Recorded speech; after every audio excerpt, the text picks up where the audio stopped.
पछतावे की विनती। हे मेरे ईश्वर, मैं दिल से उदास हूँ कि मैंने तेरी असीम भलाई और बड़ाई के विरुद्ध अपराध किया है।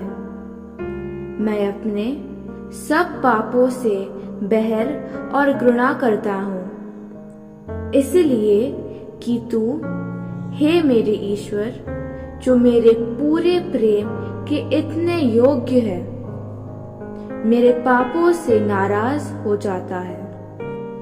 और मैं यह दृढ़ संकल्प करता हूँ कि तेरे पवित्र कृपा से तेरे विरुद्ध अपराध और कभी नहीं करूँगा और पाप के जोखिमों से दूर रहूँगा।